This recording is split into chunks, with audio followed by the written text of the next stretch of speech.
Hey Honeybunches, so I thought it'd be really cool to do a compilation of recipes or to show you like a spread of vegan movie night recipes or ideas that you could do if you're wanting to like have a chill evening with friends watching a movie. So these are some vegetable dumplings on this spread that I have put together. These are the best ever wedges, which are a recipe that I'm quite proud of, with some sweet chili sour cream. Then there's some sweet and salty popcorn that I had on this spread, some cheesy kale chips, and some satay tofu rice paper rolls, and for something sweet I made some brownies with pecans. So the chips and the rice paper rolls are new recipes I'm going to share with you today, and the kale chips and the brownies are in the cookbook, and everything else was bought. So this is me making the brownies, and I am super duper pleased with this brownie recipe. It's gluten-free and refined sugar-free, and they're very fudgy, which I think is a trait that vegan brownies, or especially gluten-free and vegan brownies, get a rap in not being able to achieve. So these have like buckwheat flour as one of the flours in it. And yes, you can sort of taste it on the first bite, but it quickly becomes normal, and as I said, they're super fudgy and chocolatey, and everyone I fed them to loves them, so it's a fab recipe to go to if you're wanting one. This is the satay tofu rice paper rolls, and I swear these are like not unlikable. Wait, does that make sense? Yes. Like, they're super... The taste of them is just delicious, and the easiest way to eat raw veg, I'm convinced. So there's capsicum, red cabbage, mushrooms, avocado, and mint.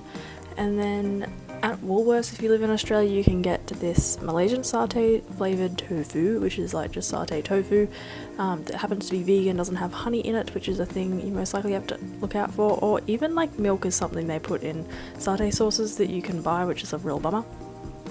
Anyway, and it has lots of really great ingredients, so that's what I'm using, but I'm sure there are lots of different options around the world that you could turn to. Yes, so to roll these up, I mean, there's a million different people on the internet telling you how to do this, but yeah, just have a go. It's not super hard. Just try and keep the pressure and everything really tightly wrapped by pulling it towards you as you roll it away from you, which is just the only thing you have to remember. And yeah, you can always like re-dampen up your rice paper wrappers, so don't be worried about under-soaking them. Over-soaking them makes rolling a lot more difficult. But yes, you could have these with sweet chili sauce or tamari, or just by themselves, and they're super delicious. I don't know how you could not like them, like even if you don't like a specific veg in them. Satay tofu just marries everything together and makes it very delicious, and recipe is on the blog for that one.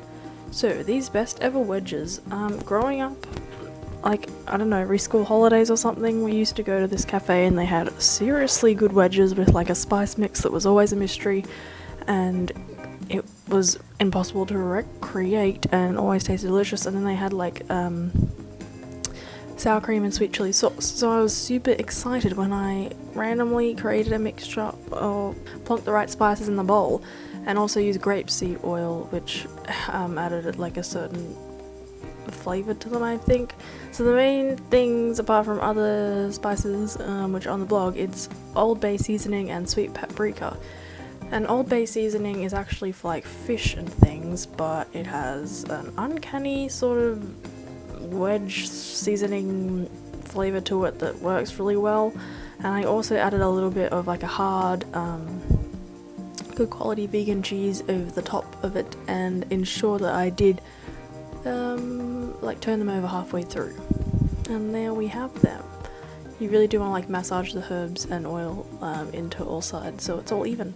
But yeah, they're super good, and I didn't film what I did for the sour cream. It's essentially a cashew sour cream, but that will be on the blog, and that's very easy. You just blend all some ingredients together. So the kale chips are also in my cookbook.